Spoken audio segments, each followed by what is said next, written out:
আসসালামু আলাইকুম। Welcome to Flora blog BD. আজ আমরা তৈরি করব সয়াবিন দিয়ে ফুলকপি আলুর তরকারি। তো দেরি না করে শুরু করে দেওয়া যাক আজকের এই রেসিপিটা। এজন্য আমি প্রথমে সয়াবিনটাকে পানি দিয়ে সেদ্ধ করে নেব।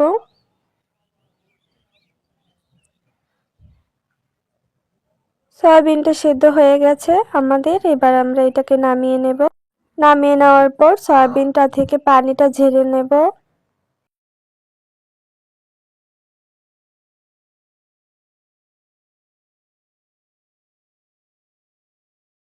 এই তো সয়াবিন থেকে পানি ঝেড়ে নেওয়া শেষ। এবার আমরা তেল গরম করতে দেব। তেলের মধ্যে ফুলকপি আর আলুটা দিয়ে দেব।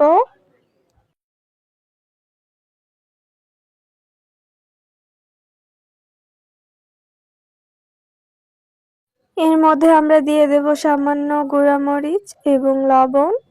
লবণটা দেওয়া হয়ে গেলে আমরা এটাকে ভালো করে এবার আমরা আলু আর ফুলকপিটাকে ভেজে নেব।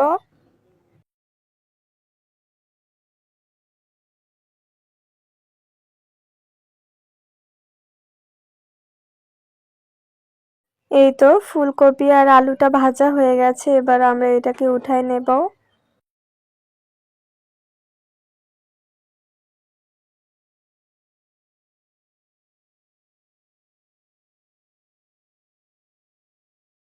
আবারও তেল গরম করতে দিলাম। এবার আমরা সয়াবিনটাকে ভেজে নেব।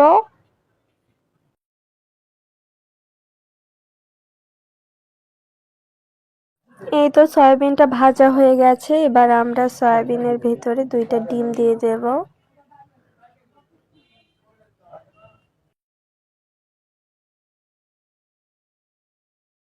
এবার আমরা সয়াবিন আর ডিমটাকে একসাথে ভেজে নেব।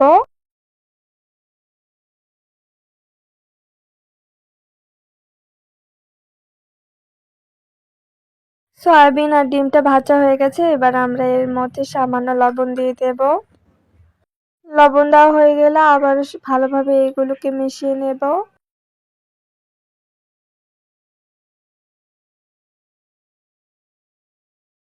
এই তো সয়াবিন আর ডিমটা ভাজা হয়ে গেছে, এবার আমরা এগুলোকে তুলে নেব।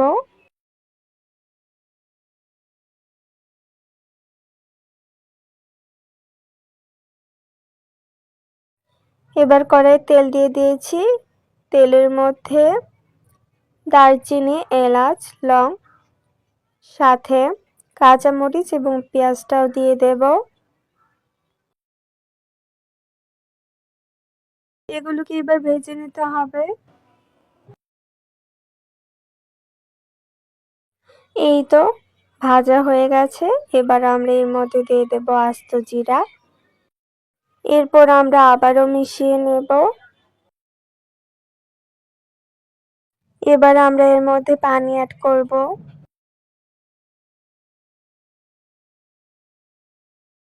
পানি অ্যাড করা হয়ে গেলে এর মধ্যে আমরা দিয়ে দেব লবণ, গুঁড়া মরিচ, ধনিয়া গুঁড়া, সাথে হলুদ। এগুলো দেওয়ার পর আবারও ভালো করে নেড়ে নিতে হবে। আমি আদা আর রসুন বাটাও দিয়ে দিয়েছি।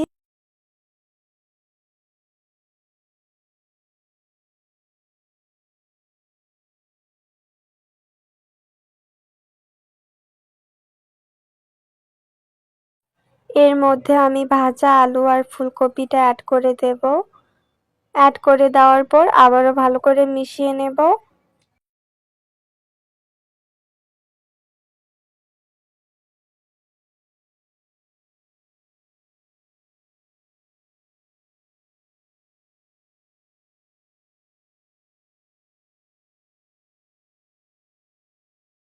এবার আমি ভাজা সয়াবিনটাও অ্যাড করে দেব এর মধ্যে।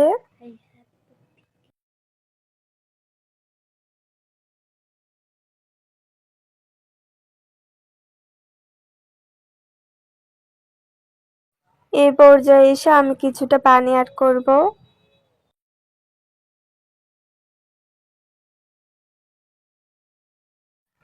এই তো তৈরি হয়ে গেল আমাদের সয়াবিন আর ফুলকপির তরকারি।